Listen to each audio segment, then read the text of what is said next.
State की spelling तो सीख ले शशांक शर्मा है।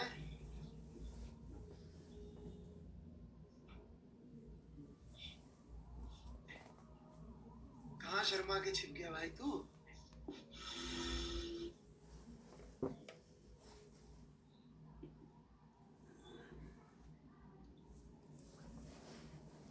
यार जब तक शशांक शर्मा आके बात नहीं करेगा मैं क्लास नहीं लेगा। शर्मा जी ऐसे थोड़ी रिजिड बॉडी शुरू करेंगे। कुछ कह रहे थे आप मेरे विषय में, मेरे पीछे से, पीठ पीछे है जी Sharma ji.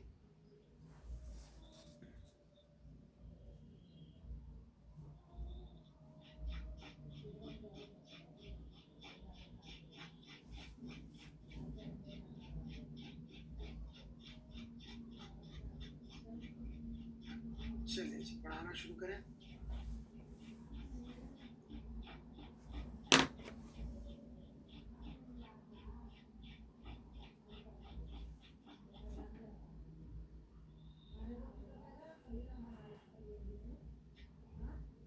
S to which can be considered moment of judgement. यार ये कैन बी वाले तो देखो मैं आंसर दूंगा नहीं, आप ट्राई करके भेज दीजिए, ठीक है।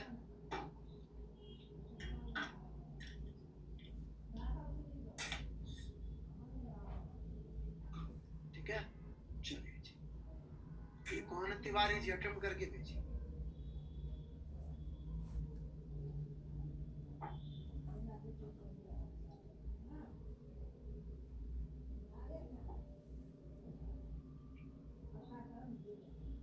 हाँ जा साहब लगे रहिए, जिंदगी में और क्या काम है अपने पास। सेंटर ऑफ मास की S2 में तो बहुत रस आता है यार, इसमें क्या डाउट आ गया आपको?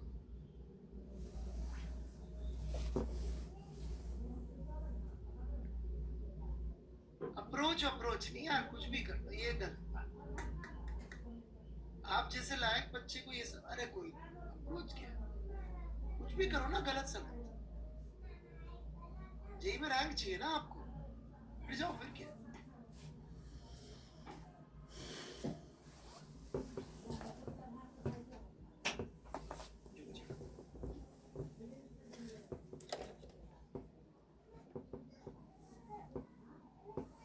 ऐसे अटेम्प्ट करके पूछो ना, आप तो कर सकते हो बेटा, आपका तो देखा मैंने पहले भी अटेम्प्ट।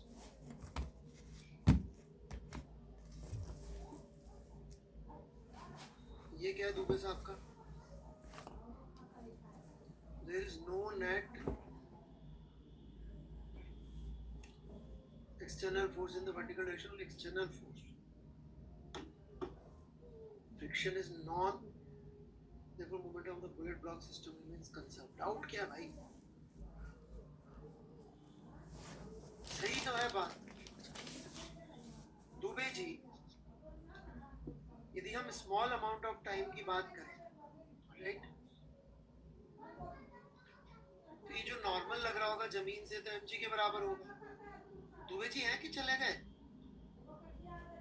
हाँ जी, ये बुलेट जाके टकराई तो इस सिस्टम के ऊपर जो फ्रिक्शन लगेगा भी सही, ये फ्रिक्शन तो म्यू एन होगा। तो यदि इस म्यू एन डी टी हम लिखें जहां पर इंटीग्रेट करें 0 टू डेल्टा टी, जहां डेल्टा टी इज ऑलमोस्ट 0, तो जो इंपल्स आया कितना आ गया दूबे साहब? 0 ही तो आ गया। म्यू एन डेल्टा टी, जहां delta t is approaching 0 and n is m g. हाँ यदि एन इनफाइनाइट हो रहा होता फिर मजे आते।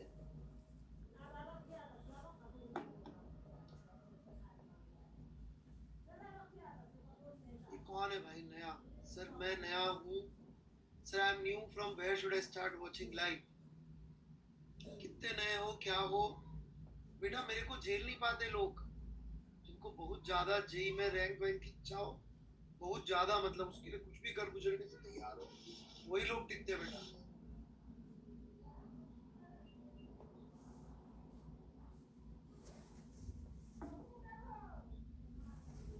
आइडिया नहीं है अभी। अरे नहीं राहुल साहब, अरे बोलने में करने में हालत खराब हो जाती है, इनसे पूछो बेचारों से।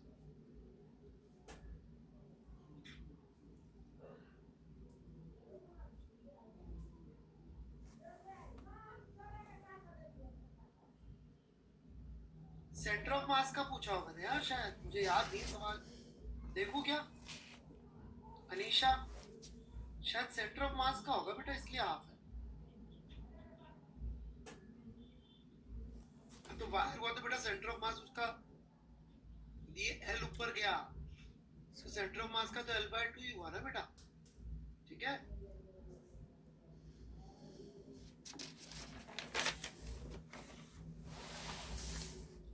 ठीक है अनीशा, वेरी गुड बेटे।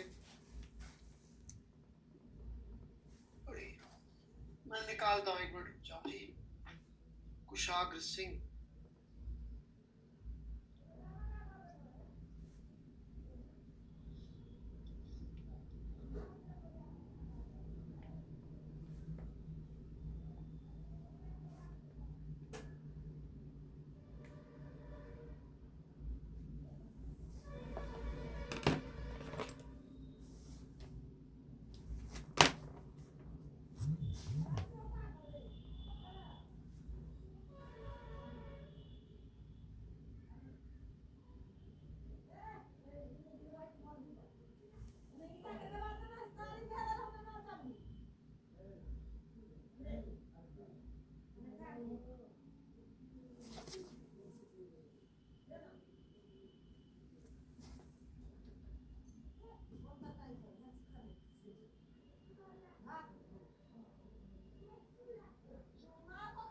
O1 का क्वेश्चन 32।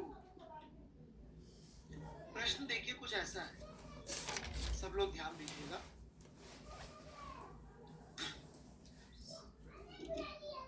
और मैं इसका थोड़ा डिटेल एनालिसिस करने वाला हूँ,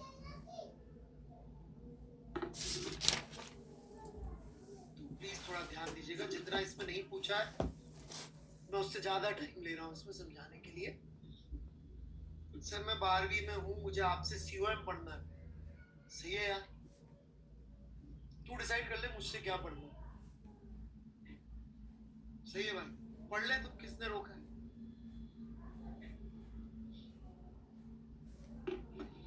इसके हिसाब से काइनेमेटिक्स में बहुत गंदा पढ़ाता हूँ, न्यूटन्स लॉ मुझे आता ही नहीं है, और रिजिड बॉडी तो बिल्कुल चांस ही नहीं है।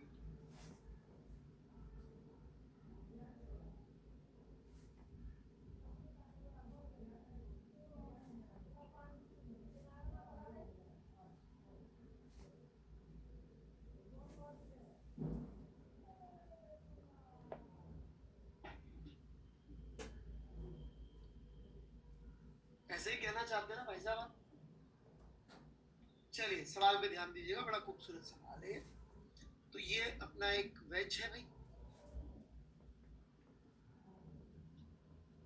इस पे ये ब्लॉक ऊपर चढ़ रहा है। मुझे लगता नहीं मैंने इतना डिटेल में डिस्कस किया तो बता देना, मैं रुक जाऊंगा। अब ये यदि मेरा सिस्टम है बच्चों,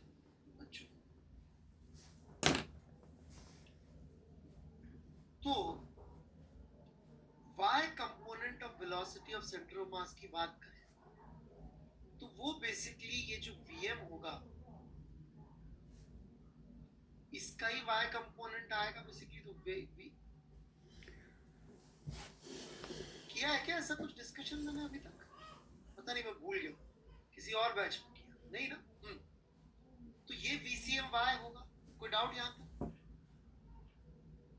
क्योंकि ये तो अपना हॉरिजॉन्टल में चल रहा है, राइट।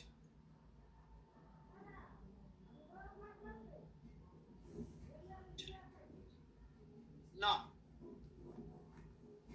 VMy के बारे में हम बात करेंगे, ठीक है ना। VMy इनिशियली 0 है, फिर पॉजिटिव है, ऊपर है, और इंक्रीज कर रहा है, फिर भी ऊपर है और डिक्रीज कर रहा है, क्योंकि जब ये हाईएस्ट पे पहुंच गया होगा तो रुका होगा। इसका मतलब Vy ऊपर था, पहले इंक्रीजिंग फिर डिक्रीजिंग,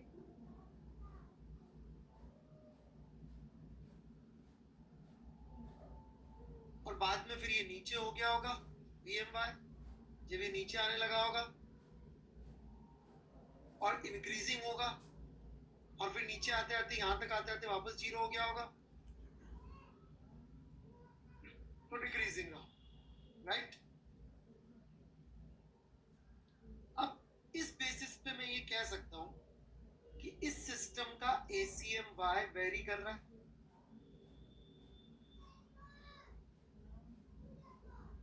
जहां डाउट है वहीं पे पूछ लेना भाई।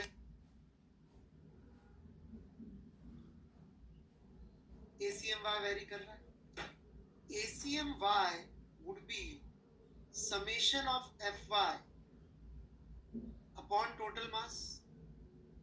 एक्सटर्नल में Fy, यदि हम एक्सटर्नल फोर्सेस देखें तो एक तो अपना mg, एक ये mg और ये नॉर्मल, ये वेरिएबल है, ये कांस्टेंट है, ये कांस्टेंट है। तो ACMY के वेरिएबल का एक ही रीजन बच सकता है कि जमीन से जो नॉर्मल लग रहा होगा वो कंटिन्यूअसली वेरी कर रहा होगा। इसका मतलब ये जो n है इसका वैल्यू कभी mg प्लस mg से कम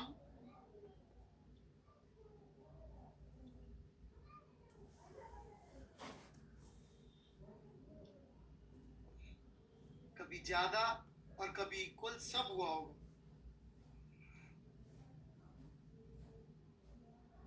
तभी तो कभी नेट एक्सेलरेशन ऊपर आ रहा है, कभी नेट एक्सेलरेशन नीचे, मतलब सेंटर ऑफ एक्सेलरेशन नीचे आ रहा है, कभी सेंटर ऑफ एक्सेलरेशन ऊपर आता है, कभी जीरो भी आ रहा है, राइट। ये बताया होगा, मुझे भी ऐसा लग रहा है। चलो कोई नहीं, दोबारा सुन।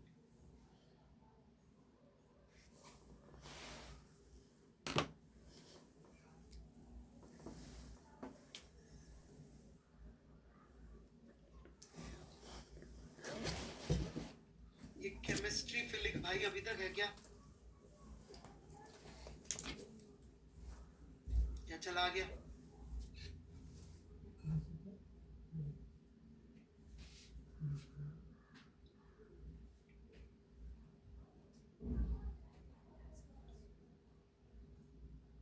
ऋषि जी प्रॉब्लम ये है कि आपका अटेम्प्ट नहीं है और इसका सोर्स क्या है, दूसरा सवाल।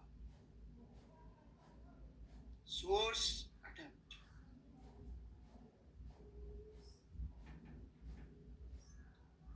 इन दोनों के बिना हम कोशिश नहीं करेंगे। आप कोशिश नहीं कर रहे, हम आपसे ज्यादा कोशिश करते हैं, सही है कि नहीं? चलिए जी शुरू करते हैं। तो 10 मिनट में 15 मिनट कोलिजन के और लूंगा और करीब 4:30 बजे हम लोग करीब 4:30 पौने 5 बजे जिंदगी का सबसे इंटरेस्टिंग और सबसे कठिन पार्ट शुरू करेंगे, ठीक है?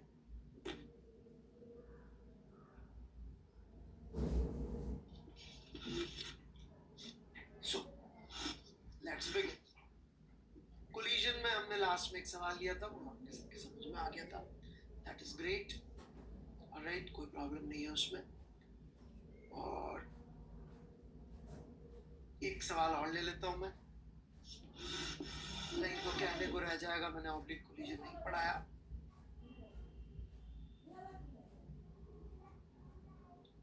ये एक एम मास की गेंद है रेस्ट पे,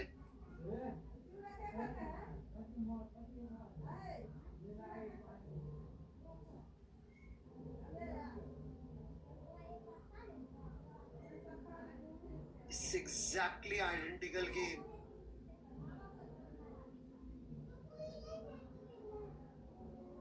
एम मास की सब कुछ सेम, आके टकराती है, E इज इक्वल टू 1 है, ठीक है?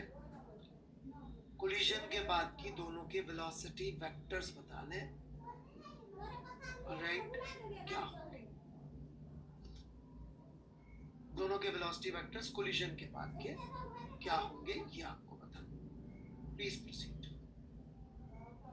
और ये बिल्कुल इसकी जो ये सरकमफ्रेंस है आप देख सकते हैं, वो इसके सेंटर वाली लाइन को छूते हुए आ रही है। क्वेश्चन क्लियर है सबको? चलिए शुरू। डाउट हो क्वेश्चन में तो पूछ सकते हैं, नहीं तो टाइम मत वेस्ट करिए, शुरू हो जाइए। फिर इसके बाद हम रिजिड बॉडी शुरू करेंगे।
What are prerequisites of rigid body? Technically, the whole of mechanics, everything that we have learned will be used.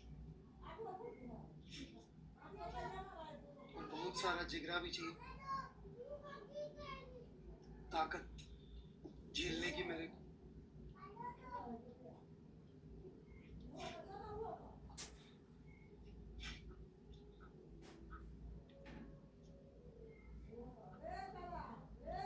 चलिए शुरू करते हैं। Very very easy.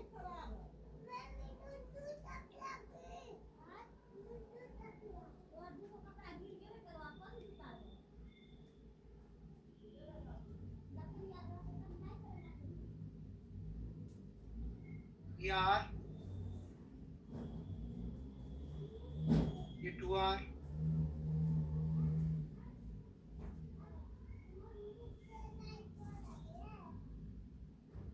ये एंगल 30 डिग्री हो जाएगा। समझ में आता है क्या सबको?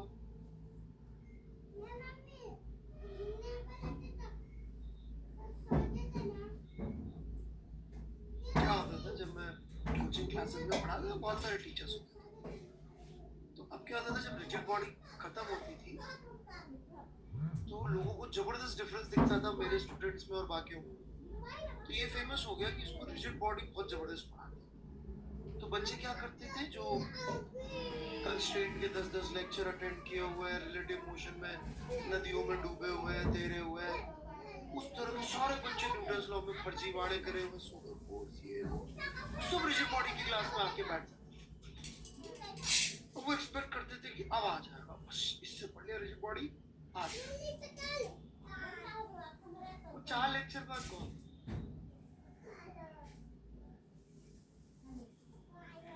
रिजिड बॉडी तो जो अपन ने बहुत मेहनत करी है आज तक, उन सबका फल है।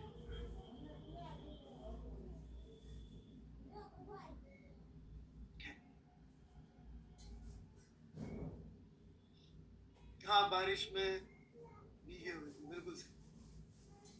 क्या देखिए, इसकी वेलोसिटी का ये कंपोनेंट u cos 30 डिग्री सोचने की जरूरत है। u sin 30 डिग्री को तो ये छू भी नहीं सकता, राइट? u sin 30 डिग्री तो कोलिजन से अफेक्ट ही नहीं होगा। इनफैक्ट मैं चाहूं तो ये सोच सकता हूं कि u cos 30 डिग्री से आके टक्कर मार रहा है, सेम मास, तो आफ्टर कोलिजन क्या होगा? ये u cos 30 डिग्री से चल रहा होगा और ये रेस्ट पे आ जाएगा। यहाँ तक कोई डाउट? यदि ये हेड ऑन कोलिजन होता तो ऑब्लिक में पहले ही पढ़ा चुका हूँ, सब लोग ऑब्लिक बाद में पढ़ाते हैं, सबसे पहले ऑब्लिक पढ़ाता हूँ फिर हेड ऑन पढ़ाता हूँ। तो इसका मतलब ये वाली वेलोसिटी 0 और ये वाली वेलोसिटी u cos 30 डिग्री। तो आफ्टर कोलिजन ये जा रहा है u cos 30 डिग्री से और ये जा रहा है u sin 30 डिग्री से। ये एंगल 30 डिग्री और ये एंगल है शायद 60 डिग्री।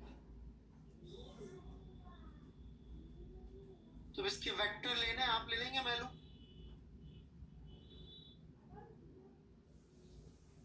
ले लेंगे?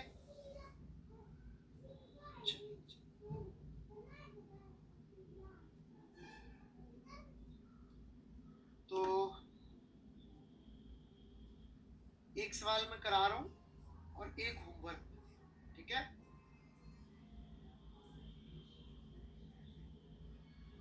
होमवर्क वाला पहले देख लीजिए।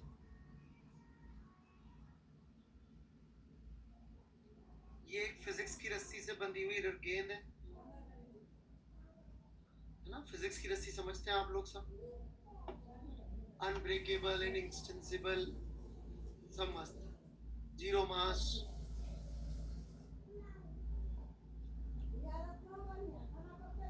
इससे गेंद को बांध रखा,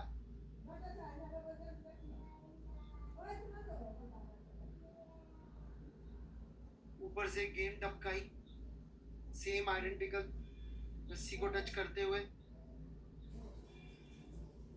आगे u वेलोसिटी से टकराती है, e is 0.5। समझ में आई क्या बात? इस रस्सी को छूते हुए आके टक्कर, बेसिकली देखा जाए तो यही वाला हो गया ज्योमेट्री, है कि नहीं? आगे टक्कर कर रही है इससे, इनका नाम रख देते हैं 1 और 2। दोनों की वेलोसिटीज जाननी है हमें, v1 और v2, ये जानना।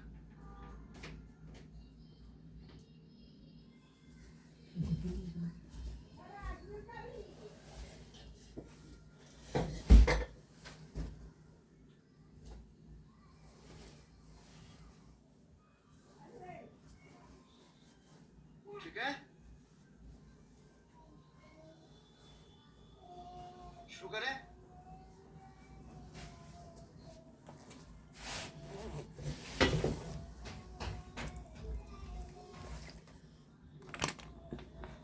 लास्ट एग्जांपल ले रहा हूं मैं कोलिजन का, मोमेंटम का।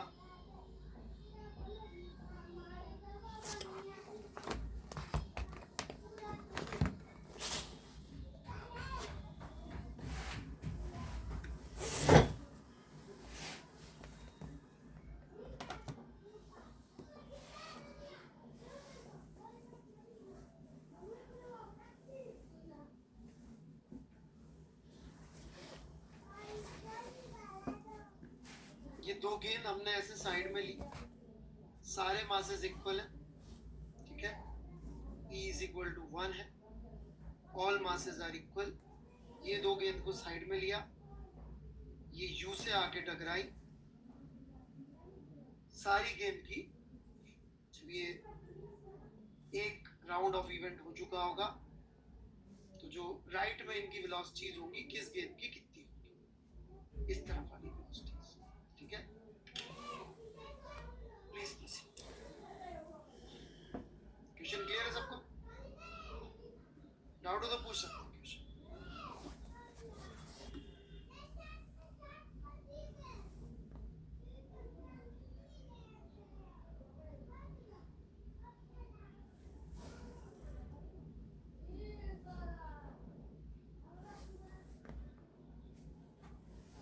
हाँ, 1 और 2 एक साथ।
जी ने कुछ आंसर दिया है, मैं शुरू करूं। यदि हम मोमेंटम कंजर्वेशन से लिखें इक्वेशन, तो mu plus mu is equal to mv1 plus mv2 plus ऐसे ऐसे आता चला जाएगा m6v6 तक, मतलब वो 6 वही है सीरीज से। और चूंकि आप बोलेंगे साहब E इज इक्वल टू 1 है, तो ठीक है, एनर्जी कंजर्व हो रही होगी, तो half mu square into 2 should be equal to summation of ki, i is equal to 1 से 6 तक लिख दो। दो इक्वेशन है, 6 वेरिएबल है, v1 v2 v6, राइट। दो इक्वेशन 6 वेरिएबल सॉल्व हो जाएंगे क्या?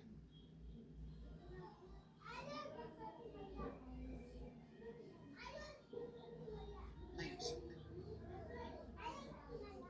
क्या जो दुबे जी ने आंसर दिया सेटिस्फाई करता है इसको? एक बार चेक कर लेते हैं। दुबे जी का आंसर क्या है कि भाई 6 वाला 2 यूसेज। चेक करेंगे तो मोमेंटम में तो बैठ जाएगा, फिर भी लिख के दिखा देता हूं दुबे जी का आंसर। किसी एक ने आंसर दिया है तो उसको गलत प्रूव करना मेरी ड्यूटी है एज ए टीचर, क्योंकि काफी हद तक वो आंसर दिखता अच्छा है। तो दुबे जी मिस्टेक दिख गई क्या? आपने एनर्जी बढ़ा दी है मैकेनिकल, दुनिया की प्रॉब्लम सॉल्व कर दी आपने सारी।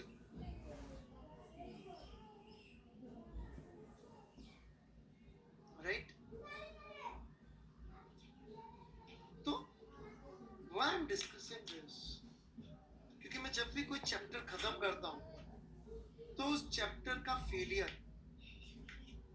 राइट, या उसकी कमियां बताना भी बहुत जरूरी है। जैसे कि जब मैंने एनर्जी कंजर्वेशन खत्म किया था तो मैंने दो केसेस लिए थे, राइट, जहां पे energy conservation does not work, as in not work, as in energy conserve हो रही है but as a technique it is not working. ऐसे ही मोमेंटम कंजर्व होगा सिस्टम का, लेकिन still we need force analysis.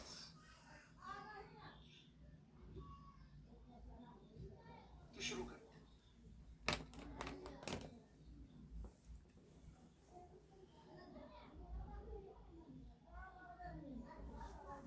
प्रश्न ये है,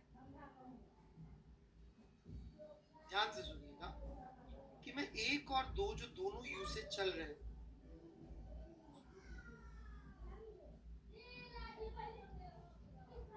इनको मान लूं क्या कि ये 3 से टक्कर कर रहे हैं साथ साथ?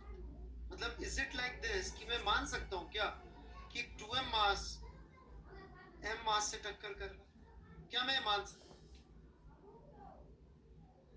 फिर यही मान सकता हूं तो क्यों यूं नहीं मान सकता कि ये 2m मास 2m से कर रहा है, ऐसे इन दोनों को साथ मान लिया, या फिर ये 2m मास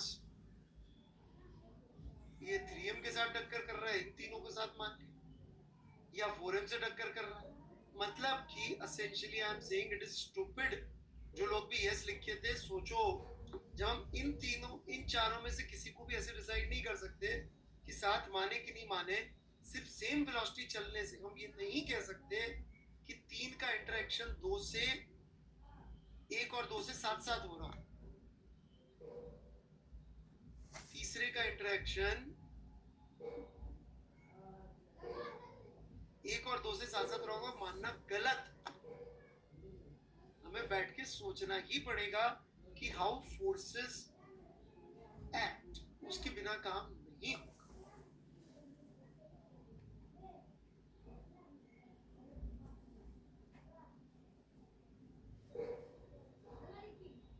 बात समझ में आई थोड़ी बहुत या नहीं? ऐसे हमारे दिल की आवाज से ये सिस्टम थोड़ी बन जाए। हमें दिल से आवाज आ रही दुबे जी को कि यार m और m साथ साथ हैं तो बट बेटा तुम एक हो, बोला हाँ हम एक है। ये फिजिक्स है भाई, यहाँ हम एक या नहीं के नहीं चलता। यहाँ फोर्स चलता है, एनर्जी मोमेंटम चलता है।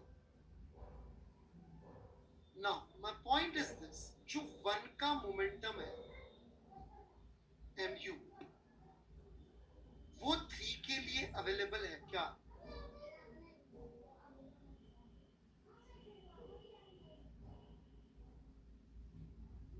नहीं, 3 को तो 2 से टक्कर हो रही है, फोर्स ऑफ इंटरेक्शन इनके बीच में। तो एक्चुअली जो कोलिजन हो रहा है वो हो रहा है 2 का 3 से, क्योंकि 4 को तो जब 3 के पास वेलोसिटी आ जाएगी तब वो 4 से टक्कर मारेगा।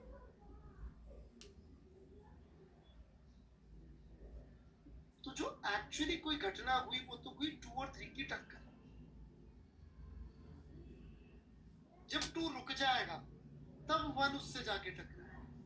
इसका मतलब अगला मोमेंट में वेलोसिटीज ऐसी होगी। ये फोर्स एनालिसिस से बता रहा हूं मैं कि 2 और 3 के बीच में टक्कर ही इसलिए हो रही है क्योंकि भाई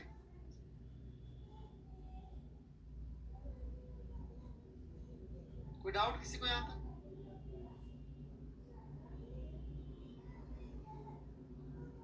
नो मत लिखिए, मैं डाउट का वेट कर रहा हूं।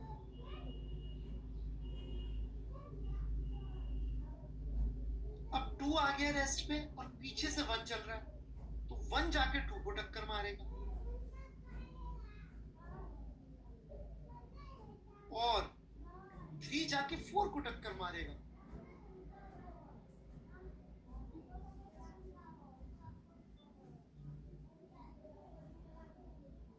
अब 2 फिर से 3 को टक्कर मारेगा, 4 5 को टक्कर मारेगा,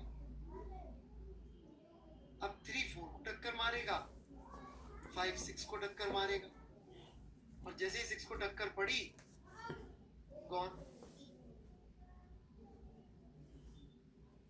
अब 4 5 को टक्कर मारेगा,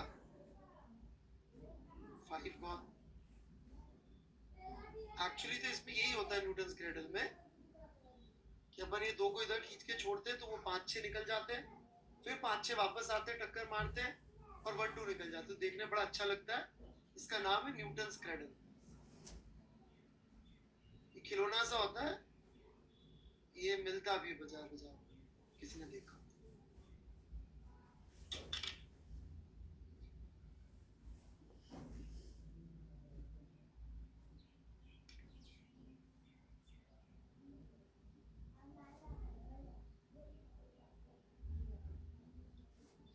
So that's it. ये होमवर्क दिया मैंने, सवाल भूल मत जाना। यदि आप तमीज से होमवर्क करते रहे इस तरह के तो मैं और अच्छे अच्छे सवाल देता रहूंगा। ऑलराइट, नहीं करके आएंगे अटेम्प्ट अच्छी तरह से तो नहीं दूंगा। COM की शीट बहुत डिफिकल्ट है, very very challenging, enjoy it. और मुहूर्त हो गया अपना 4:37। हाँ नोट कर लीजिए, बिल्कुल 4:38 का है वैसे भी मुहूर्त।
शुरू करें?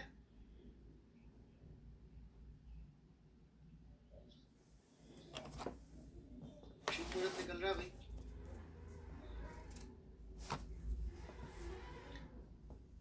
सो रोटेशनल डायनामिक्स।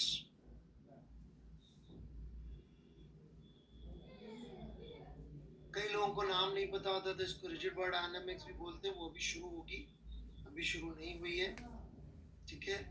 कुछ समय हम लोग रोटेशनल डायनामिक्स पढ़ेंगे, फिर हम लोग रिजिड बॉडी पढ़ेंगे, फिर हम लोग रिजिड बॉडी डायनामिक्स पढ़ेंगे, ठीक है। तो अभी फिलहाल हम लोग रोटेशनल डायनामिक्स शुरू करने जा रहे हैं, ठीक है। सीक्वेंस यहाँ पे क्या रहेगी, सीक्वेंस रहेगी, हम लोग एंगुलर काइनेमेटिक्स के वेरिएबल्स पढ़ेंगे, फिर हम लोग क्रॉस प्रोडक्ट पढ़ेंगे। वेक्टर्स में नहीं पढ़ाया था क्रॉस प्रोडक्ट, याद होगा आपको, राइट।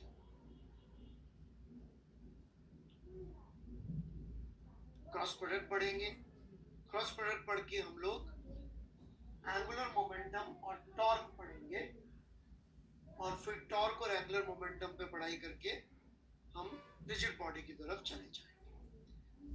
ट्रेडिशनल पढ़ाने का तरीका हिंदुस्तान में ये है कि सबसे पहले आराम से रिजिड बॉडी के नाम पे 5-7 लेक्चर, एक सड़ी सी चीज होती है मोमेंट ऑफ इनर्शिया, उस पे निकाले जाते हैं, ठीक है। सड़ी सी इसलिए है क्योंकि उसमें हमें समेशन MI/RI स्क्वायर करना है। किसी को समझ में आया कि ये काम करना सड़ा क्यों है, क्यों ये काम सड़ा?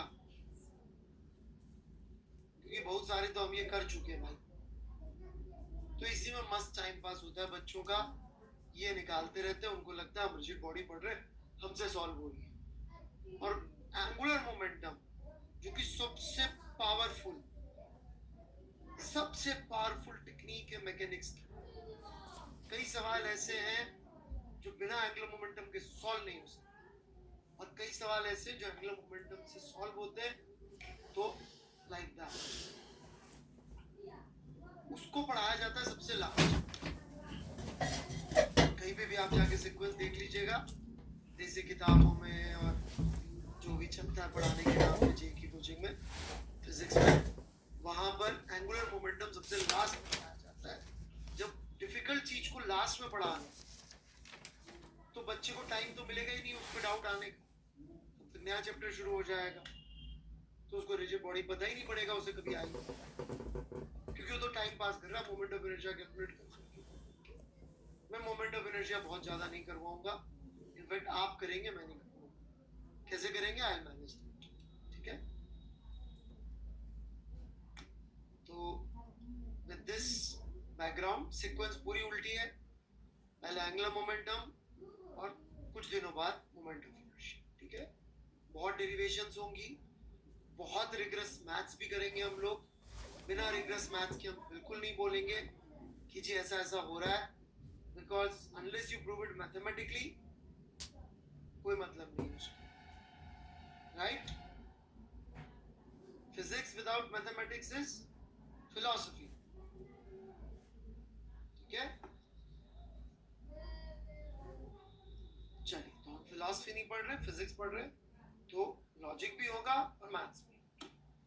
सो here we begin. So we begin with a question. Right? Question is this. मान लीजिए फॉर्मूला 1 की रेस चल रही है। फॉर्मूला 1 पता है सबको, बहुत फास्ट कार वार चलाते हैं, राइट। आपको टास्क मिला है एक कैमरा लेके कि जब ये फॉर्मूला 1 कार वाला A से B जाए तो आपको इसका वीडियो खींचना है।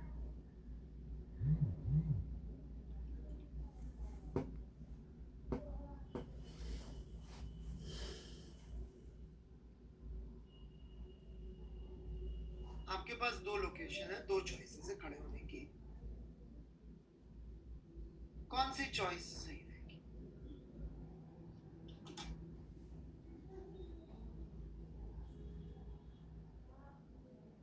फोटो की होगा, कहाँ खड़े होके देख वीडियो खींचना, रीजन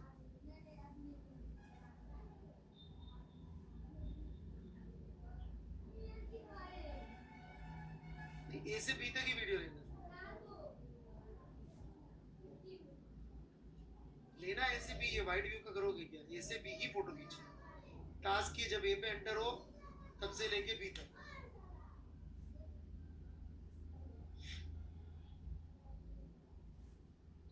बेटा कार को तो उतना ही टाइम लगेगा एसीपी जाने में, कम एंगल घुमाना पड़ेगा, राइट, कम एंगल रोटेट करना पड़ेगा, तो तकलीफ कम, बिल्कुल सही। तो we start with the first angular variable, angular displacement.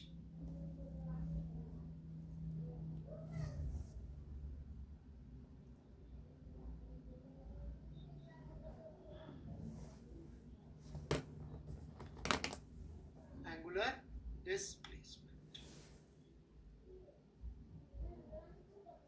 Now what is angular displacement? Saurabh Gema. Sir, I am new, so could you please tell what all topics of rotation I have missed? No, we are beginning rotational dynamics right now, but Mr. Mohapatra, मैं बहुत tough पढ़ाता हूँ और बिल्कुल JEE के अंदर अच्छी rank लाने के हिसाब से पढ़ाता हूँ, तो देख लीजिएगा, 2-4 क्लास से ज़्यादा झेलना मुश्किल। You don't like tough beta because you don't know what is tough. You have no idea what is tough.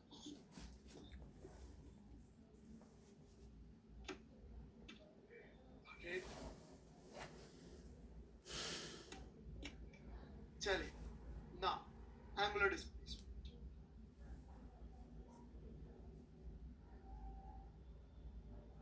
तो भाई क्या है एंगुलर डिस्प्लेसमेंट? लिखिएगा, एंगल subtended by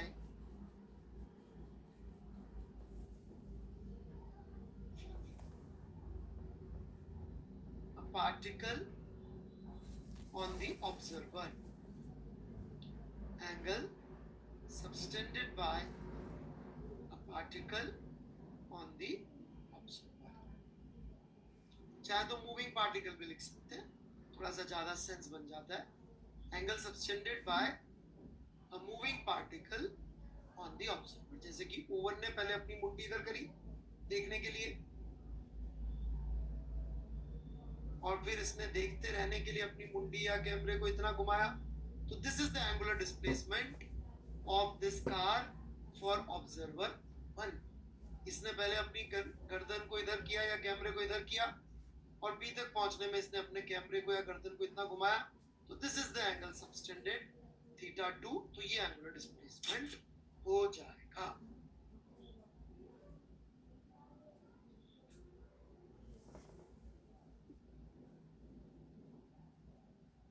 कोई डाउट?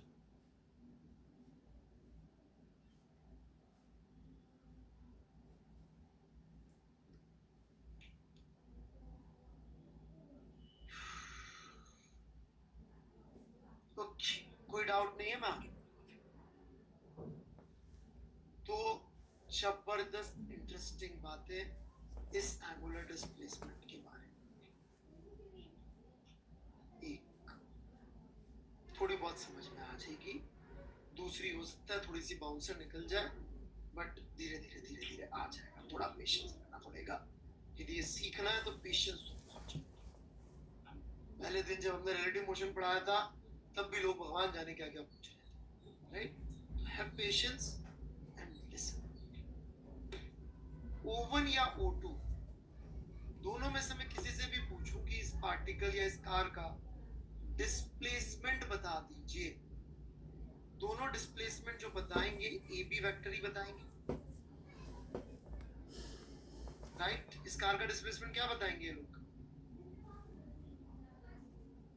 सेम बताएंगे, दोनों सेम फ्रेम में है, सेम डिस्प्लेसमेंट बता रहे हैं।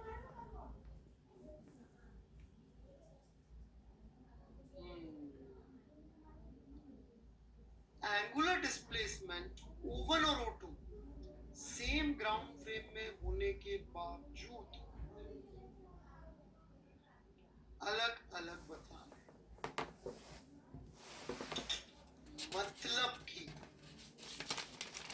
हमारे रेक्टिलिनियर चीजें होती थी, डिस्प्लेसमेंट, वेलोसिटी, एक्सेलरेशन, वो सिर्फ डिपेंडेंट होते थे फ्रेम पे,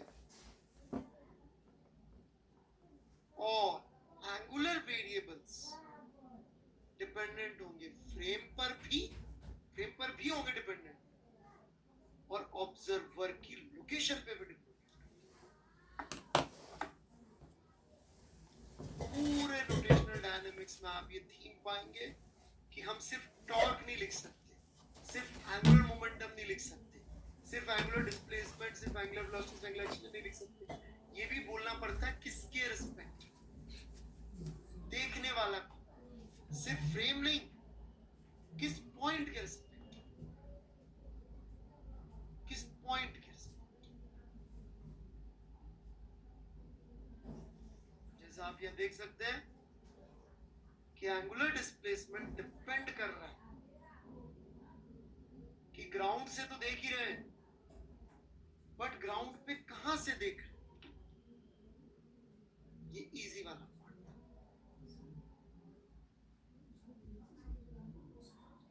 तो frame and location of observer दोनों पे एंगुलर डिस्प्लेसमेंट डिपेंड करता है। देख लिया सबने? कोई डाउट हो तो पूछ सकते हैं। इजी वाला पोर्शन हो गया है, डिफिकल्ट वाला पोर्शन शुरू। आपने इलेक्ट्रोस्टैटिक देखा मोहपात्रा जी? मजा आ गया होगा। हम न्यूटन थर्ड लॉ फेल कर दिए थे, क्वांटम मैकेनिक्स तक चले गए थे, इलेक्ट्रिक फील्ड क्या सच्ची मुच्ची समझा दिए थे। अच्छा, करंट सिटी भी देखा है? ओहो, ओम्स लॉ का डेरिवेशन जान निकाल देता। ओम्स लॉ का डेरिवेशन। Welcome welcome. लड़े बड़े हुए हैं आप तो। मुझे नहीं मालूम था आपने चोट वोट खा रखी है।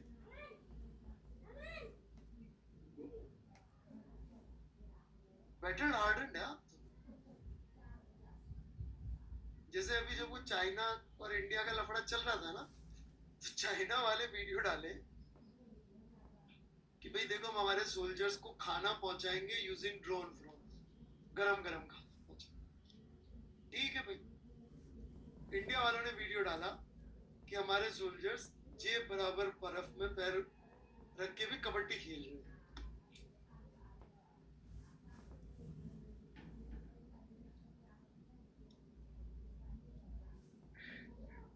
पहाड़ पे कबड्डी खेल रहे हो इतनी बड़ी बड़ी बर्फ में।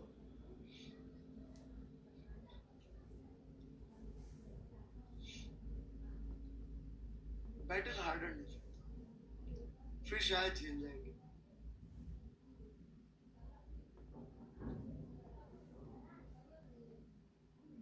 बड़े आगे डिफिकल्ट पार्ट पे आता हूं।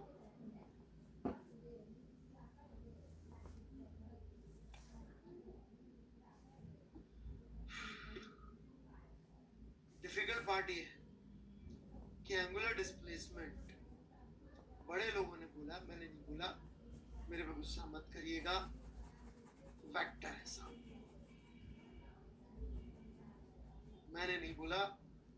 राइट, मेरे में इतना दिमाग है भी नहीं कि मैं बोल पाता, पर बड़े लोगों ने बोला है कि एंगुलर डिस्प्लेसमेंट वेक्टर है। और सिर्फ इतना ही नहीं बोला, उन्होंने ये भी बोला है कि छोटा वाला एंगुलर डिस्प्लेसमेंट ही वेक्टर है।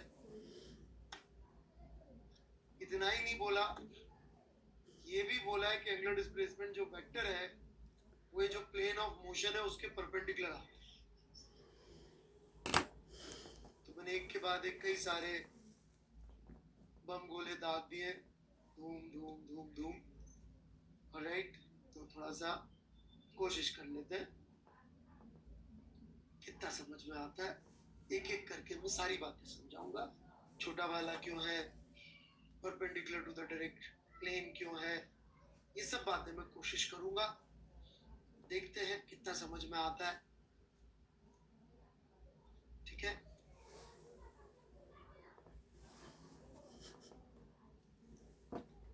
तो छोटा है तो छोटा बना दे, यानी तो फिर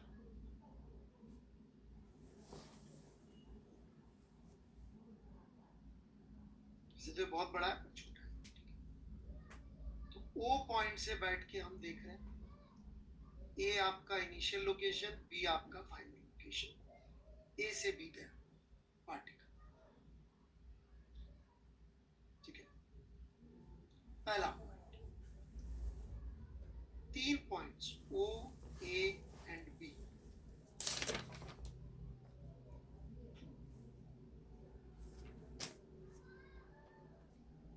ये मिलके कॉमन प्लेन बना, राइट। 3 पॉइंट से कॉमन प्लेन बन सकता है, नॉन कोलिनियर होंगे। एक लाइन में होंगे तब प्लेन नहीं बनेगा यूनिक। मान लीजिए एक ही लाइन में 3 पॉइंट है तो यूनिक प्लेन नहीं बनता, क्योंकि बहुत सारे प्लेन इससे पास हो रहे हो सकते हैं। लेकिन 3 नॉन कोलिनियर पॉइंट्स होंगे तो एक यूनिक प्लेन ही बनेगा। थोड़ा सोचिएगा इस विषय में, कोशिश करेंगे तो आ जाएगा। ओ, ए और बी, इनसे मिलके जो प्लेन बनेगा, बड़े लोगों का कहना है कि एंगुलर डिस्प्लेसमेंट वेक्टर उस प्लेन के परपेंडिकुलर होगा, राइट।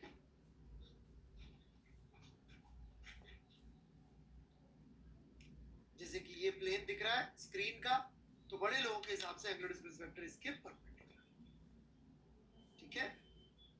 आप बोलेंगे सर वेक्टर से तो हमें सेंस ऑफ मोशन और सब कुछ मालूम पड़ना चाहिए, vector should contain all the information. तो इसमें क्या सारी इंफॉर्मेशन है? यस है। मैं एक एक करके बताता हूं। सबसे पहले जैसे ही मैंने बोला कि किसी का एंगुलर डिस्प्लेसमेंट वेक्टर ऐसा है, तो आपको ये पता पड़ गया इमीडिएटली कि प्लेन ऑफ मोशन ऐसा है। प्लेन ऑफ मोशन पता पड़ गया कि नहीं पड़ गया? पड़ गया ना। तो एक इंफॉर्मेशन मिली एक इंफॉर्मेशन भाई। बढ़ू मैं आगे। अब बारी आती है दाहिने हाथ के नियम की। दाहिना हाथ मतलब राइट हैंड रूल, है ना। जो लेफ्टी लोग है थोड़ा ध्यान दीजिएगा, राइट हैंड रूल है, ओके।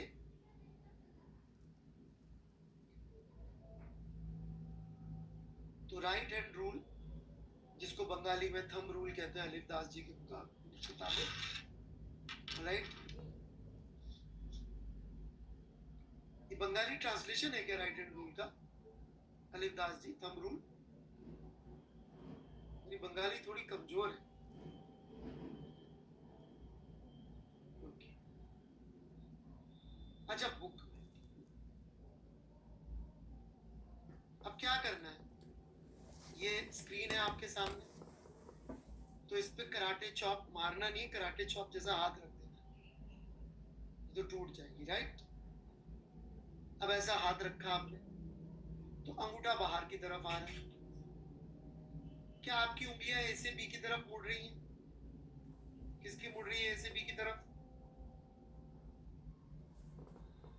कि नहीं मुड़ रही। क्लास में तो क्या हमारे यहाँ 2-4 मोड़ देते हैं, फिर मुझे उनको याद दिलाना पड़ता है, बेटा जो होमोसेपियन सेपियन स्पीशीज है मेरी वाली, उसकी नहीं मुड़ती, राइट। ऐसे रखेंगे तो अब मुड़ रही है क्या उंगलियां ए से बी की तरफ, तो अंगूठा चला गया अंदर।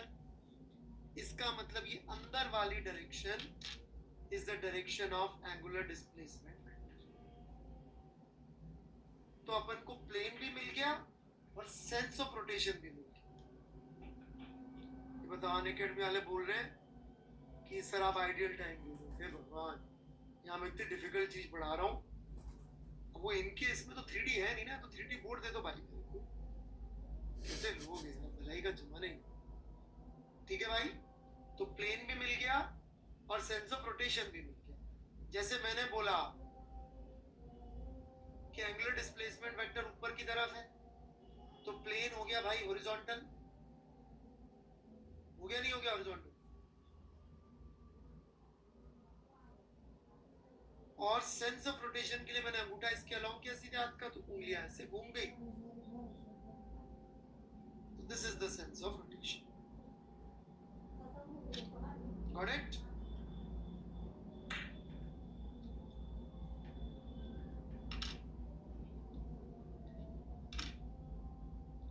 तो आप देख सकते हैं वेक्टर का काम है भैया बिल्कुल सही सही डायरेक्शन और मैग्नीट्यूड बताना। इसने अभी तक डायरेक्शन तो बिल्कुल फर्स्ट क्लास बता दी। देखिएगा ऐसे इस प्लेन में ऐसे घूम रहा है, ये इंफॉर्मेशन मतलब डायरेक्शन ही है। ठीक है ना बात। और लेंथ जितनी बड़ी होगी उतना बड़ा एंगल होगा। मान लीजिए डी थीटा 1 है हमारा पाई इंटू 10⁻⁻6 रेडियन।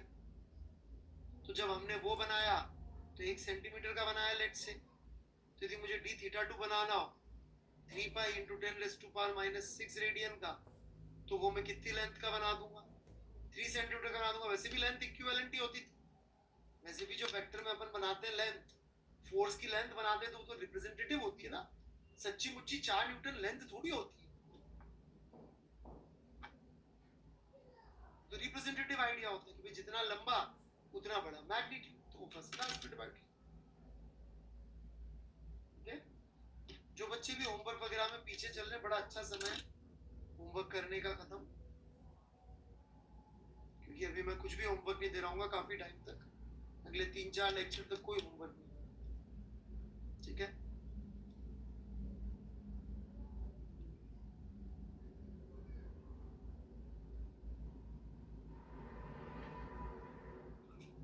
एक बालक ने पूछा है रेडियन क्यों लिया? क्योंकि भैया पढ़े लिखे लोग रेडियन ही एंगल लेते हैं। सर्वेश देश पांडे जी, डिग्री जो है वो पढ़े लिखों का एंगल नहीं, थोड़ा हेवी मोटा मार्केट है ना। डिग्री जो है वो पढ़े लिखों की भाषा नहीं। मतलब पढ़े, मैं नहीं कहता यार, वो कैलकुलस वगैरह बनाने वाले बड़े मैथमेटिशियन लोग। कई लोग जब मैं बोलता हूँ पढ़े लिखों की भाषा नहीं, तो लोगों को लगता है कि सर आप मुझे अनपढ़ कह रहे हैं। मैं आपको नहीं कह रहा, तो कह रहा जिन्होंने बनाया है। लोग क्या आजकल बहुत ज्यादा ईगो पे लेके, इसीलिए कुछ खास सीख नहीं पाते।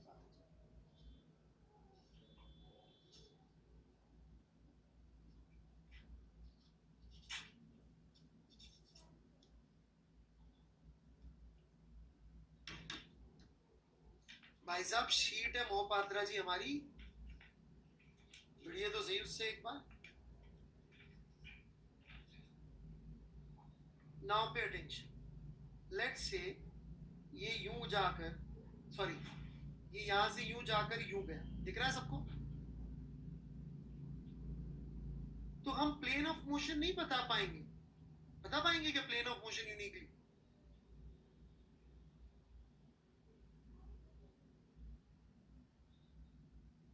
नहीं ना। और मैं ऐसा कुछ कर दूं इसके साथ बदतमीजी,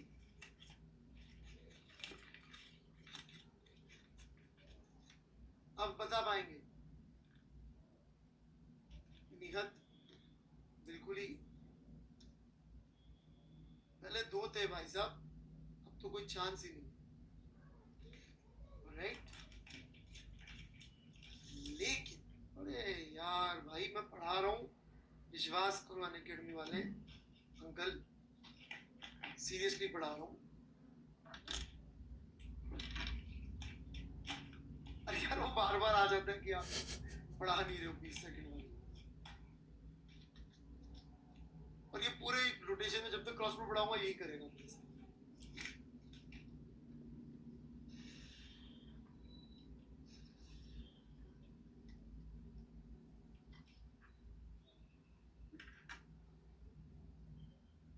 अरे मजाक कर रहा हूँ, तुम लोग ऐसे मत लिया, इट इज अ जोक।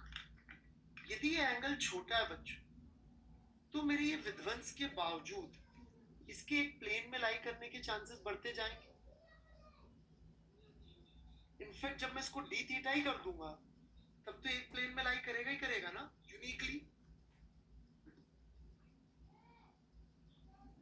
कि नहीं करेगा?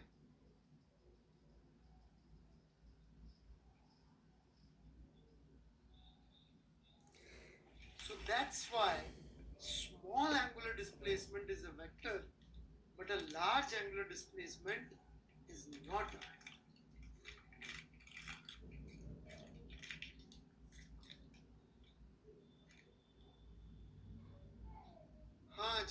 वही कह रहा हूँ चटर्जी, अब इसको यार बंगाली में कैसे बोलूंगा यार।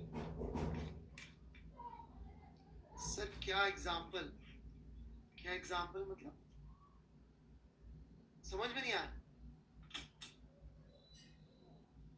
अच्छा तारीफ कर रहे हो, अबे तो क्या एग्जाम्पल है तो बोल, खुले में छोड़ दिया उसको, लिख लो।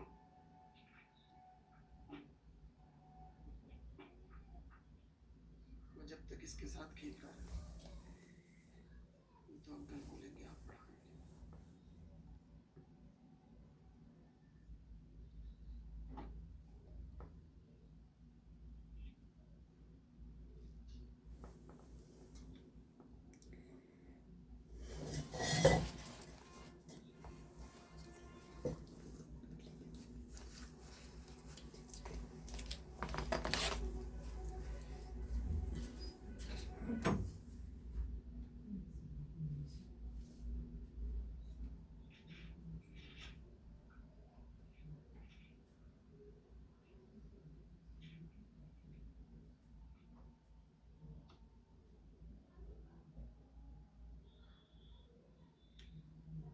भारद्वाज साहब ये सब मैं आपकी मदद नहीं कर सकता, जितना जैसे समझ में आया लिख लो, नहीं समझ में आया छोड़ दो, टेंशन मत। बस इतना लिख ले, छोटा एंगुलर डिस्प्लेसमेंट वेक्टर होता है, क्योंकि यदि बड़ा होगा तो प्लेन में लाई, यूनिक प्लेन में लाई नहीं करेगा, इतना लिख ले, बाकी कोई लोड नहीं है।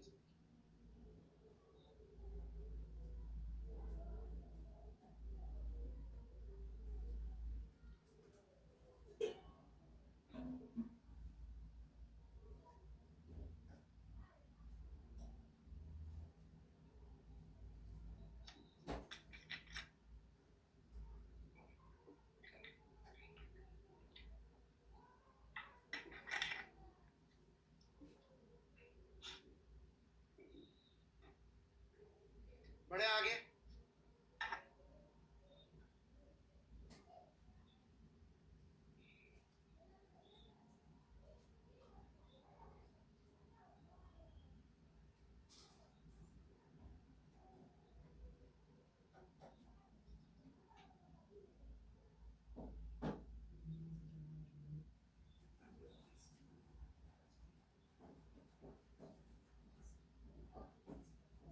याद दिला दूं, दो बातें समझाइए। एंगुलर डिस्प्लेसमेंट ऑब्जर्वर के फ्रेम और लोकेशन दोनों पे डिपेंड करेगा।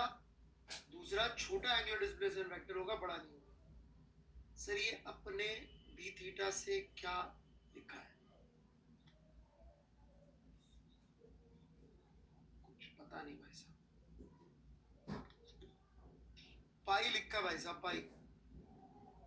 मेरी राइटिंग खराब है, सॉरी, खराब छोटा वर्ड है, बहुत खराब। चलिए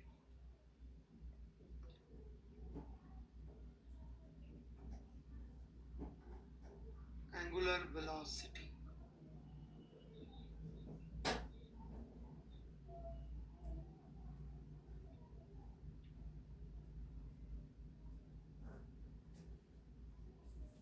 it is rate of angular displacement d by dt of theta, that is angular velocity.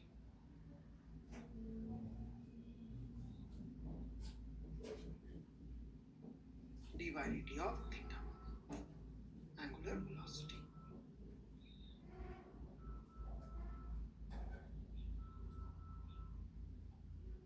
ठीक है, इसमें कुछ और समझाने को है नहीं, बेसिक सी बात ही है। अब ओमेगा इसका सिंबल होता है, ये भी वेक्टर होगी, ऑब्वियस सी बात है, राइट, ये भी वेक्टर ही होगी। ये अलग बात है कि हमको इनकी एज अ वेक्टर जरूरत पड़ती नहीं, ये तो है वेक्टर, पर जरूरत नहीं पड़ती। क्यों नहीं पड़ती है ये मैं धीरे धीरे समझाता रहूंगा, बट फिलहाल ये समझ लीजिए कि जो प्लेन ऑफ मोशन है ना वो चेंज होता नहीं है। ऐसा प्लेन ऑफ मोशन यदि चेंज होगा ही नहीं तो वेक्टर होने के बावजूद, ये मान लीजिए इसी प्लेन में घूम रहा है, तो जो ओमेगा वेक्टर आएगा आपका वो या तो इनटू आ जाएगा या आउट आ जाएगा, प्लस माइनस से काम चल जाएगा। वेक्टर होने के बावजूद हमें उसको आई कैप जे कैप के कैप में नहीं ले जाना पड़ेगा। सोचेगा इस विषय में, धीरे धीरे समझ में आ जाएगी, ठीक है। आई कैप जे कैप के कैप में नहीं ले जाना पड़ेगा, वो प्लस माइनस से काम चल जाए, समझ में आ जाए तो ठीक। तो एंगुलर वेलोसिटी में ज्यादा वक्त नहीं बिताना चाहता, इसमें जो दूसरी बहुत इंटरेस्टिंग चीज है उसमें वक्त बिताना चाहता हूं। I want to relate angular velocity with velocity. Velocity और एंगुलर वेलोसिटी में मैं रिलेशनशिप निकालना चाहता हूं। कई लोगों ने ऐसे गलत सलत रट्टे मार रखे कि v is equal to omega by r, जो कि बिल्कुल नॉनसेंस है। कि ये सर्कुलर मोशन में भी एक केस में आता था, यदि सेंटर से देखते थे तो एक सवाल कराया था हमने, वर्क एनर्जी में था या सर्कुलर मोशन में था, मुझे याद नहीं है, जहां पे हमने सेंट्री की बजाय कहीं और से देख लिया था और ये फेल हो गया, क्योंकि लोग रट्टे मारते हैं जिंदगी में।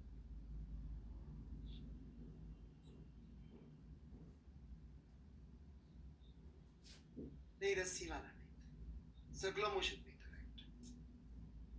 तो let's take a general scenario and try to understand things. Let's say एक पार्टिकल जा रहा है, ये इसका वेलोसिटी है v, ऑलराइट, और ये हमारा ऑब्जर्वर है।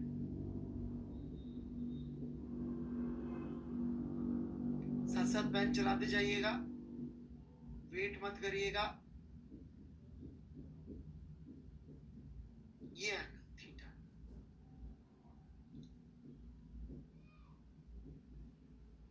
कोई तकलीफ यहां तक? अब यदि अपन इस वेलोसिटी के कंपोनेंट ले, ओपी के अलोंग और ओपी के परपेंडिकुलर, और थोड़ा सोचिए कि मान लो कि सिर्फ v cos थीटा ही है, दुनिया में सिर्फ v cos थीटा है, और हम o पे बैठ के देख रहे हैं और सिर्फ v cos theta v sin theta आएंगे, तो क्या हमें इस p को देखने के लिए सिर्फ v cos थीटा होता तो मुंडी हिलानी पड़ेगी क्या?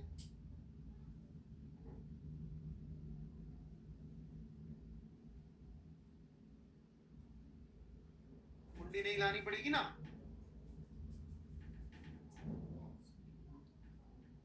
तो मुंडी क्यों हिलानी पड़ रही है?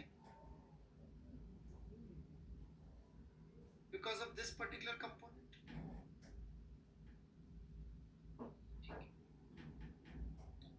एक मोमेंट बाद यदि हम देखें डेल्टा टी टाइम बाद, तो ये पार्टिकल यहां पहुंच गया p डैश में,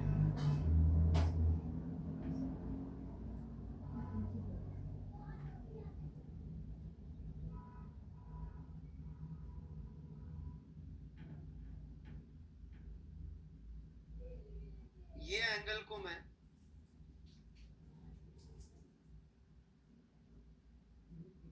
ओमेगा डेल्टा टी कह सकता हूं। जो मेरे को मुंडी हिलानी पड़ी ओमेगा की रेट से, तो डेल्टा टी में इतना एंगल कवर किया, this is angular displacement delta theta. कोई डाउट है तो यहीं रोक दो भैया, एंड तक वेट मत करना, चैट खोल रखा है मैंने।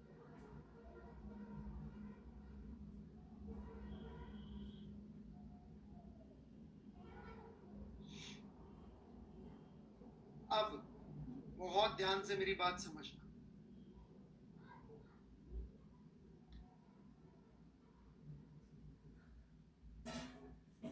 ये जो ग्रीन में ही करूंगा तो समझ में नहीं आएगा, इसको ग्रीन से हटाते हैं।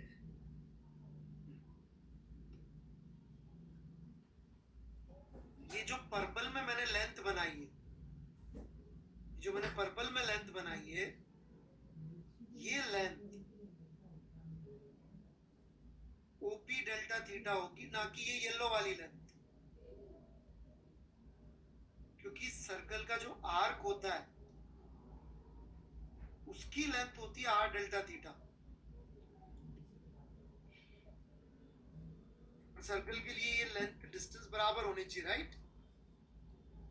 सो ये पर्पल वाला length would be OP delta theta,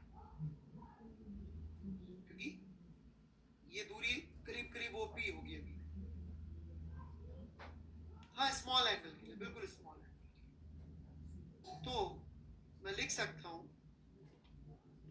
OP delta theta is equal to this distance, और ये डिस्टेंस होगा v।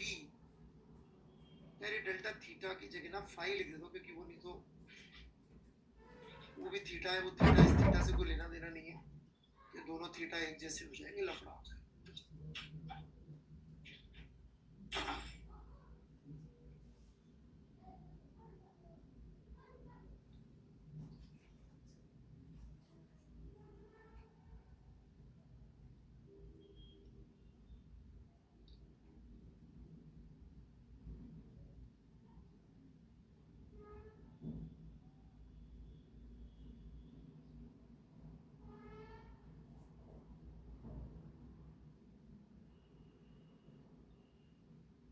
So OP delta phi is this distance, which is equal to V sine theta into delta t.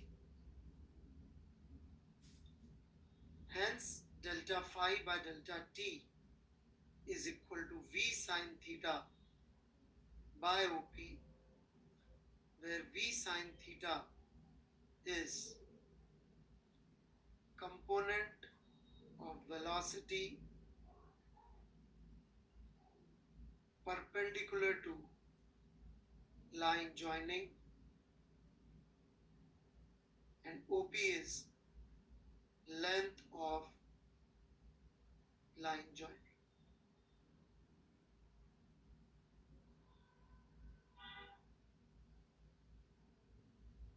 तो इस तरीके से आपको मुंडी हिलानी पड़ती है किसी चीज को देखने के लिए जो v वेलोसिटी से जा रही है। Component of velocity perpendicular to the line joining divided by the length of line joining. Copy कर ले, कोई डाउट हो तो पूछ।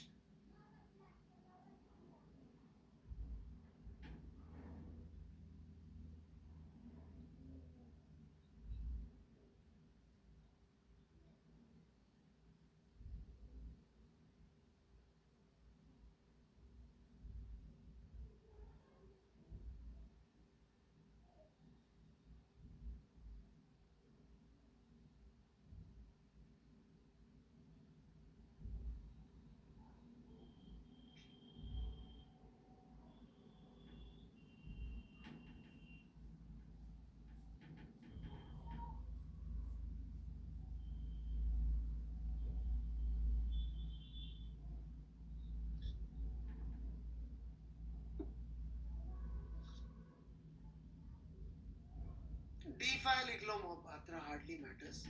फिजिक्स वाले डी थीटा और डी फाई, डी और डेल्टा दोनों समझते हैं, इसलिए उनको फर्क नहीं पड़ता।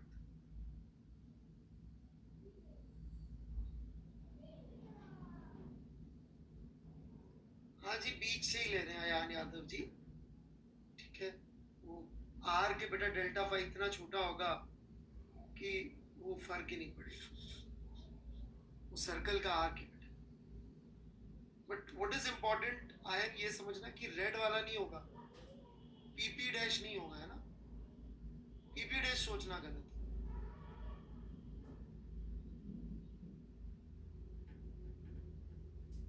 और कोई डाउट?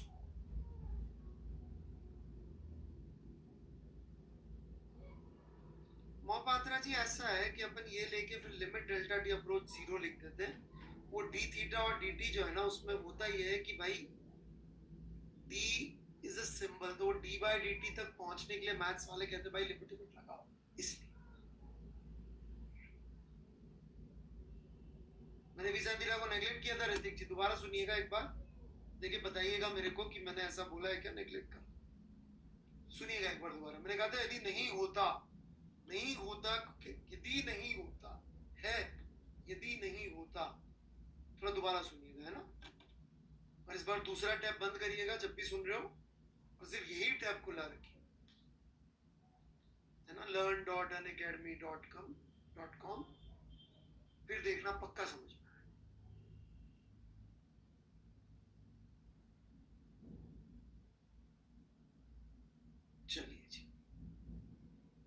सर सर्कुलर मोशन में वी ही तो हाँ बिल्कुल बिल्कुल बिल्कुल चटर्जी, इसीलिए ओमेगा आ जाता है सर, बिल्कुल सही।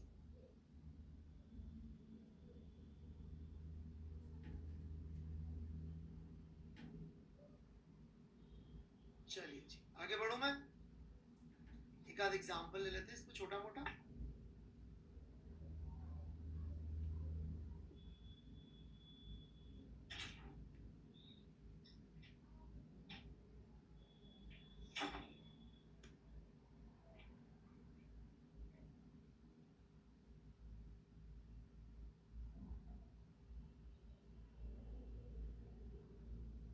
आप लोग समझदार बच्चे, इसलिए मैं थोड़ा सा ठीक ठाक एग्जांपल ले लेता हूँ। ये ऑब्जर्वर है भाई,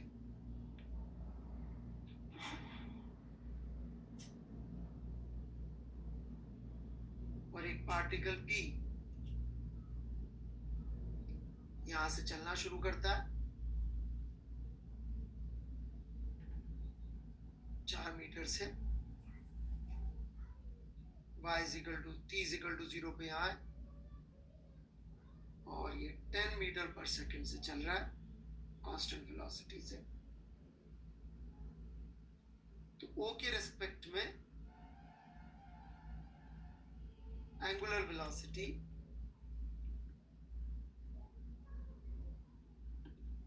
as a function of time क्या हो?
Okay, let's solve it now.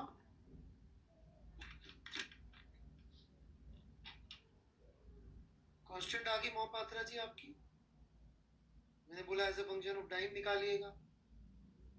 चलिए जी कांस्टेंट आ रही होगी, आप कह रहे तो इंसान को इंसान पे भरोसा करना चाहिए, नहीं?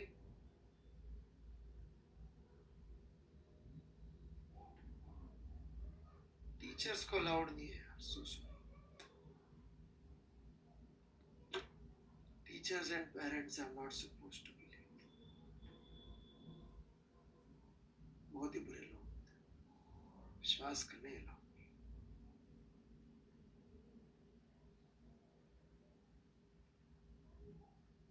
ये 10 टी चला गया होगा टी टाइम में। अरे मोहपात्रा जी मैं तो जोक मारता रहता हूँ ऐसे, बेकार बेकार से। राइट, तो भाई 10 theta would be 4 by 10 t,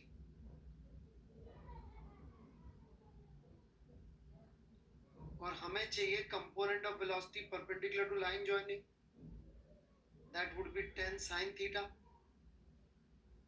10 sin theta divided by length of line joining, which is this। तो ये 4 है, तो ये कितना हो जाएगा 4 का कॉसेक थीटा या 4 बाय साइन थीटा, यही होगा ना, 4 बाय साइन थीटा। क्लियर है बिल्कुल? So it is going to be 2.5 sine square theta, this is omega, और साइन थीटा हम निकाल सकते हैं। साइन थीटा कितना होगा 4 बाय 16 प्लस 20t का स्क्वायर का अंडर रूट, तो थोड़ा गंदा सा आएगा, 2.5 into 4 upon 16 plus 20t square. ठीक है भाई, तो थोड़ी मेहनत लगेगी इसको, वैसे तो इतना तो कुछ नहीं है, 4 से डिवाइड कर लो ऊपर नीचे,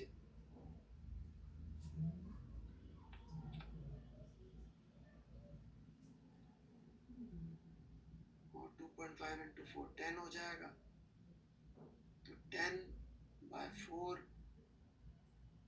plus 5t square. That's all. कोई कंफ्यूजन?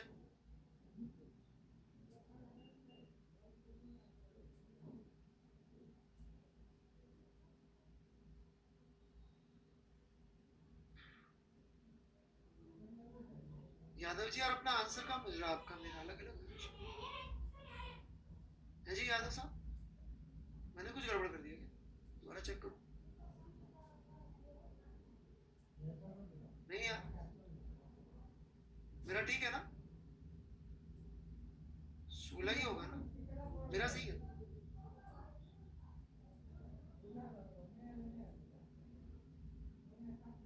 अरे ये गलत कर दिया यार, 100t स्क्वायर, मुझे भी लगा कुछ तो लफड़ा किया, 20 कैसे लिख दिया यार, सॉरी भाई, सो सॉरी। 100t स्क्वायर, उफ।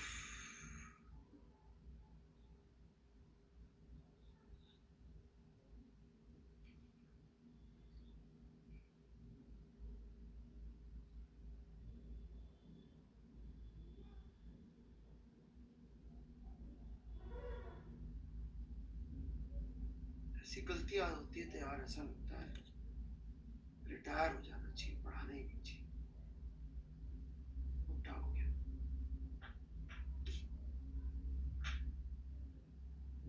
हॉरिजॉन्टल के कंपोनेंट नहीं होते। मोहपात्रा जी, थोड़ा सा हमारा काइनेमेटिक्स पढ़ लें, 9 सितंबर से शुरू हुआ ड्रॉपर्स में, ऑलराइट।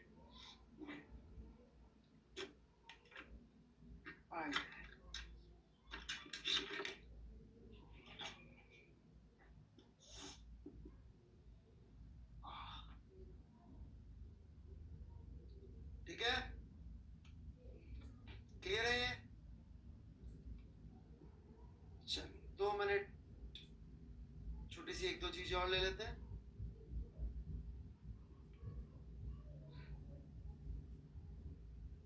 एंगुलर एक्सेलरेशन,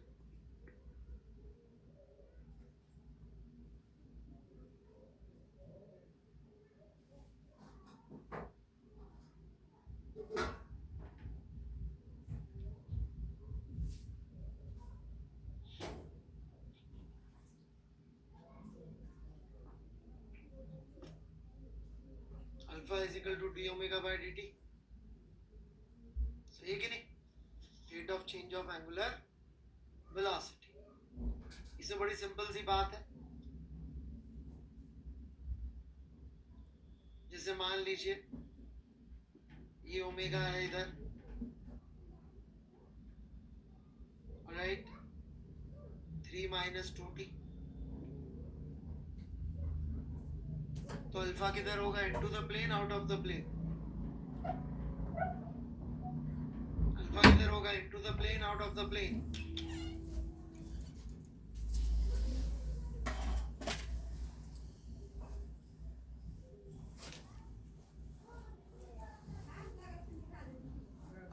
पूछा है मैंने।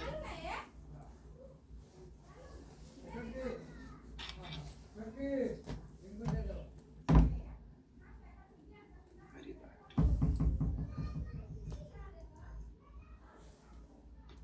ओमेगा इस सेंस में ओमेगा खुद अंदर है और कम हो रही है, तो अल्फा अपोजिट होगा यार। Hello Ridham ji, how are you? आप है, बड़ा अच्छा लगा लेक्चर के एंड में हम यहाँ रिजिड बॉडी पढ़ा रहे हैं। जी एडवांस फिजिक्स ओलंपियाड इन सब के लेवल का आपने नाम में एनएससीपी लगा दिया, बस हमारे काम में एनएससीपी।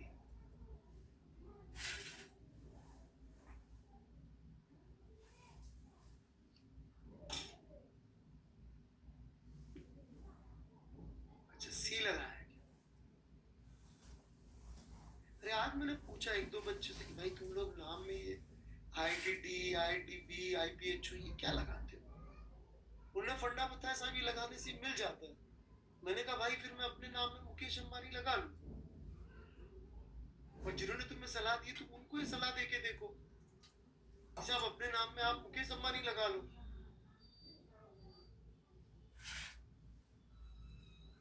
जिसने भी ऐसी सलाह दी है कि नाम में IIT बॉम्बे लगाने से IIT बॉम्बे पहुंच जाते हैं, तो नाम में जो है उन्हीं को सलाह देते साहब आप अपने नाम में मुकेश अंबानी क्यों नहीं लगा देते? तो मुकेश अंबानी भी छोड़ो, जेफ बेजोस लगाओ यार, छोड़ो लफड़ा, एक बार में मामला खत्म। नहीं तो वो लगा लो, वो भी बहुत बढ़िया आदमी है, वो नॉर्थ कोरिया वाला किम जोंग उन। मैं तो नाम में किम जोंग उन लगाऊं, पूरे देश का राजा, जो करना है करो। रुपया पैसा एक लेवल है भाई साहब, पावर देखो, ट्रम्प से भी ज्यादा पावरफुल है भाई साहब। हाँ किम जोंग उन, राइट। नाम में लगाने से बच जावे तो बहुत आसान है। मेरा कल से नाम होगा Amit Kim Jong Un Gupta.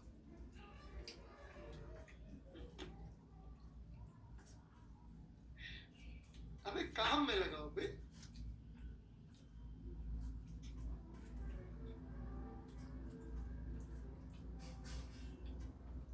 Out of plane समझ में नहीं आ रहा राजपूत जी?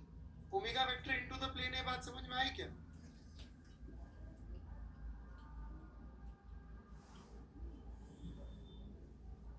राजपूत जी दिया और अल्फा आ गया नेगेटिव। नेगेटिव मतलब क्या हुआ? ओमेगा का जो भी सेंस है उनसे उल्टा होगा, आउट होगी। ठीक है राजपूत जी, चलिए। तो COM की शीट से लगे रहिए, भिड़े रहिए, राइट, बहादुर सिपाहियों की तरह, है ना? नहीं है, लड़ना है। एक सवाल 2 बार 3 बार 4 बार, जितनी बार ट्राई करेंगे सीखेंगे। अरे अभी तो बताया यार, इनटू आउट, ओमेगा से उल्टा आया दोबारा। सॉल्यूशन ऑफ S2 पोस्ट नहीं करें, मैं भी बोल देता हूँ, सारे सॉल्यूशन पोस्ट हो जाएंगे, डोंट वरी। ठीक है, बाय।